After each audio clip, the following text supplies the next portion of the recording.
Let's talk space, the final frontier. First off, on May 6th, SpaceX gave Anthropic exclusive access to all 220,000 NVIDIA GPUs. They have these two different big behemoth data center clusters that they inherited from xAI, which they now own. It's really just become like a private equity group. Yeah, it's the same thing, man. Yeah, I know. It's like Berkshire Hathaway. So they call the first generation of this Colossus One. It's at a data center in Memphis.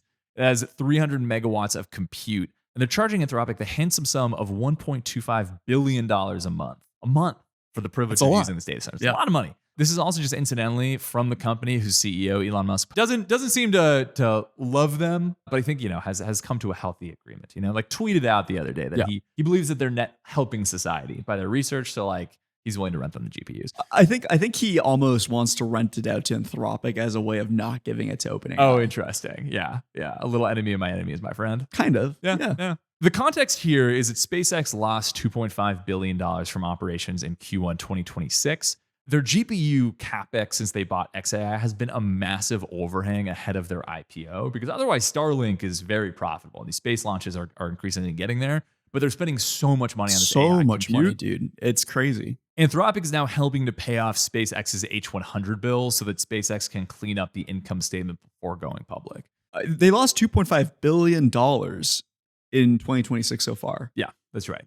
So $1.25 billion per month that they're getting paid by Anthropic seems like it could offset a good chunk of that. Yeah, agreed. That's obviously like total revenue in the door. We don't know like what the margins on this data center are, but I'm imagining pretty high. And Anthropic's very much willing to pay because they've been running into these compute limits pretty aggressively since they released Opus, and a lot of people have migrated from OpenAI to Anthropic. So in this situation, in this overall, data center leasing, SpaceX is getting some pushback. Like this Memphis facility is a gas-powered turbine pulled together pretty fast and dirty. The reporting out of the Memphis Commercial Appeal has hospital admissions for respiratory issues and the surrounding zip codes up year over year. Yeah, I mean, they're getting sued famously, right? Totally. So, you combine that with people nationwide pushing back on these data center builds out because of the health issues and the electricity. It increases the overall fees that consumers pay. Usually there's some implicit utility subsidy for these. It's not good. These are like very much kind of being built out as quickly as possible. Okay, so you take that picture, Richard, and you're like, maybe terrestrial data centers, maybe they're cached, right? Maybe we actually won't have to deal with public objections for these if we put them in space. Enter SpaceX, right? So SpaceX is thinking about this. StarCloud, formerly Lumen Orbit, is also thinking about this. They raised $170 million Series A at a $1 billion valuation, led by Benchmark, which is a legit VC. They launched their first proof of concept H100 equipped satellite last November. And their pitch is basically that solar irradiance at the top of the atmosphere is about 10 times the best terrestrial sites. So you get way more sun if you're in space. Oh, it's never cloudy in space. Not like super shocking. Yeah, absolutely. Right? It's clean energy. Clean energy, exactly. The vacuum of space, I think, is kind of the biggest question here. Some folks would say it's cold in space. Right? Some would say it's cold in space. So these things are hot, and so it being cold in space, like it cold, is good, right? Well, so NVIDIA, this is the biggest question. Like, this is what I want to double click on, right? Because you have NVIDIA on one hand, right, saying, well, space is an infinite heat sink, right? Because there's just so much of it, and it's like so cold. But like also like coldness is a function of the amount of molecules that are moving. I want you to disprove this area. for me quickly, because I feel like a lot of folks will have this initial take. Yeah. What's the issue? Okay, so let me straw man at least the reason why this is stupid, and then you can maybe cover why this is actually kind of interesting. Oh no, I think it's terrible. Oh, you think this is bad I just want to make clear that space is a vacuum is all I want us to talk about. Okay, so and you can't radiate heat in a vacuum. Maybe you cover that, and I'll try to straw man why this is a good idea. That sounds good. Okay, well here's the simple take: you can't dissipate heat in a vacuum. You need molecules to basically get rid of heat, right? And so, like, yes, space might be cold, which, even that is somewhat wrong, because when the sun is hitting an object in space, it can heat up a lot. But, even if it is, let's say the sun isn't hitting you, it's still really hard to dissipate heat. You need some heat sink. So that makes it really hard. So it's not like, space is cold because the higher you get, the colder it gets, right? It's actually really hard at the limit once you're in space to actually get rid of heat. Yes, this is true. However, let me give you the pitch for how it's possible. Okay. Right? You know, Richard, I hear your pitch. Space is a vacuum. However, black body radiation is a thing, right? So it's possible to like emit out heat if you have enough radiators and like surface area is big enough. This is what the International Space Station does. This is what spacecraft does. So even if they are acquiring more heat because of the sun, because of the humans and like the processes that are running in them, you basically like want to create these gigantic radiators that are able to dissipate heat very slowly. So it's kind of like a surface area question, almost like human sweat. You know, like the bigger surface area you have, the more that you can sweat this out and like emit this kind of out into the ether, right? So the radiated heat scales with absolute temperature to the 4th power. Oh boy. Okay. Okay. So this is where it becomes kind of challenging, right? Because if you increase something by just like a little bit, you're kind of compounding that like fourfold, Yeah. you know? So you want to end up basically where you either have a low overall temperature, your application can survive at a higher temperature for multiple periods of time, or you just build a really big freaking radiator is the bit. I think basically the play that they're making here is that of the question of trade-offs, you basically have a trade-off between power and heat dissipation. Yeah. And on land, on Earth, power is like very hard to acquire. It's very expensive. We're not able to do it well, and it's pricey, even if you're able to figure out the capacity. In space, it's free and it's clean. So basically the play that I think they're trying to argue is that it is easier to build some big unfurling radiator that is in space than it is to get cheap power on Earth. Maybe, right? But it's one of these things where that is the pro of all of this. There are so many more cons that we haven't even gotten into, such as what happens if something goes wrong. You can't just come in and replace it easily. That's right. Right? That's one of them. I mean, the second thing is just the pure cost of shipping this stuff up into space.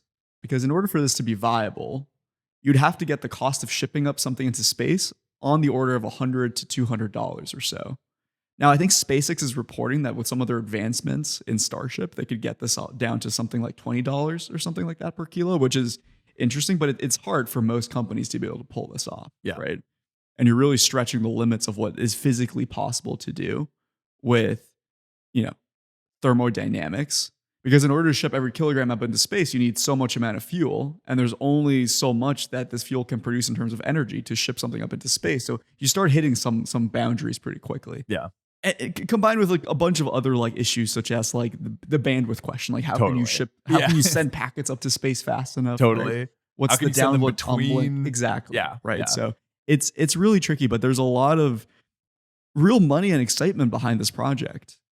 I've got to tell you, to me, this feels like an unbelievable amount of technical complexity that is interesting, but it's almost a solution in one of a problem. Right. Right. Because, you know, yes, it's a little bit easier to get solar energy in space. It may be even dramatically easier to get solar energy in space, but it's not impossible to build the clean energy on land either. Yeah. Right. And like it's possible to build pretty efficient solar panels that are on land that I feel like just so outstrips the drawbacks of all of these other things. Like cooling is way easier on land. You don't have to contend with the fact that you have zero gravity in space. So you've got to have pumps instead of the ability to let gravity do some of the work with like heat reclaiming.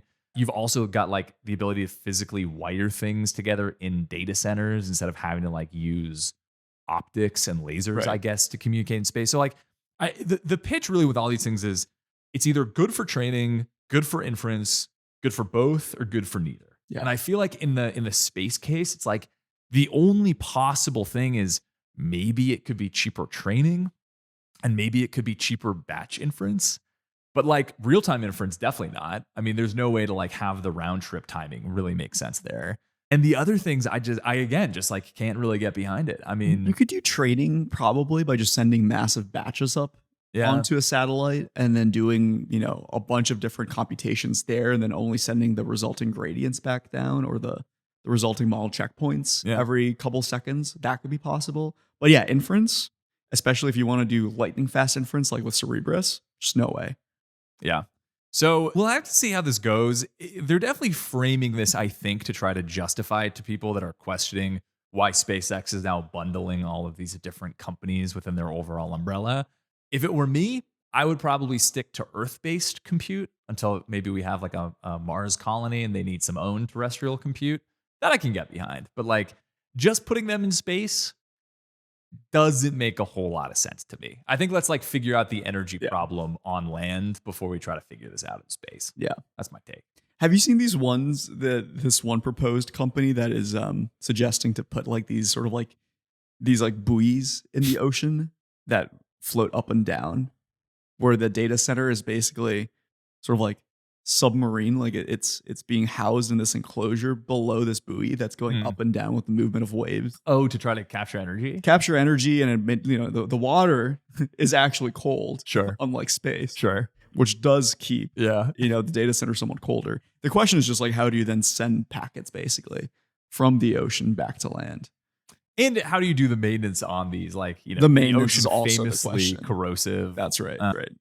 I think Google tried a proof of concept data center that they did submerge in a body of water for a couple of years, and then they scrapped the project because the costs just weren't worthwhile. Like what you end up gaining in terms of lower cooling costs, you have to pay in terms of overall maintenance and taking this thing offline to raise it, clean it off, put it back in. So it's all trade-offs. Yeah, all I'm saying is I think the US tech companies have done a very poor job of pitching data centers into the public.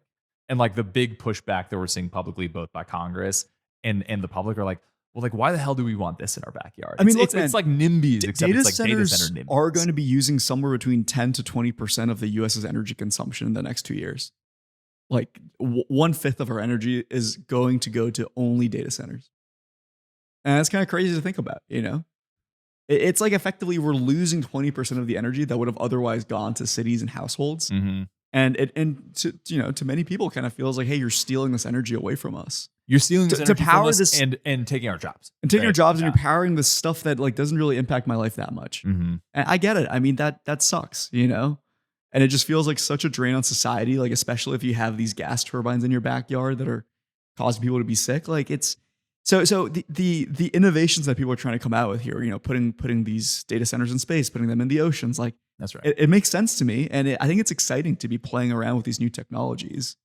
The more moonshot projects that we sponsor, something might come out of it, right? So I'm not categorically against this stuff. Yeah. I don't think it's a waste of money for someone like for a VC like Benchmark to throw $100 million at this idea that if it pans out, could yield billions of dollars in revenue. Totally. Right? Yeah, trillions. I mean, totally. I'm kind of the mind that often for these things, the boring answers are usually more reliable. Like if it were me, I would say, let's choose some land that's away from population centers, strap a nuclear power plant just to the data center, call it a day.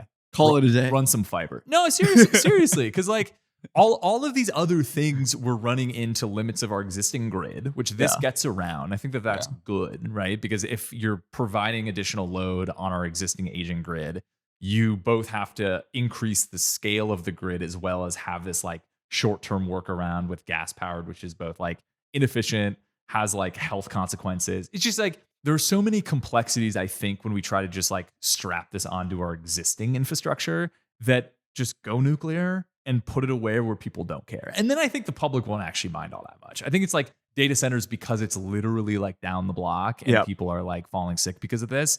That's why this sucks. It's not like because people are against technological progress. No, that's true. I think people are worried about job loss, which is a very legitimate concern. But like, I think the much more poignant concern with data centers right now is like, this is causing our electricity bills to go up. We're already facing inflation and like fuel costs and electricity costs are higher than before. Why are you trying to like poison us with these data centers? Yeah. Just go Nuclear just nuclear. still has such a bad rap, you know? I know. It's just such a bummer. So anyway, we'll see if it goes to space. Maybe nuclear power in space. We'll see, dude. Maybe we can take this takes to the moon. rocket ship emoji, take this to the moon. Yeah. That's right.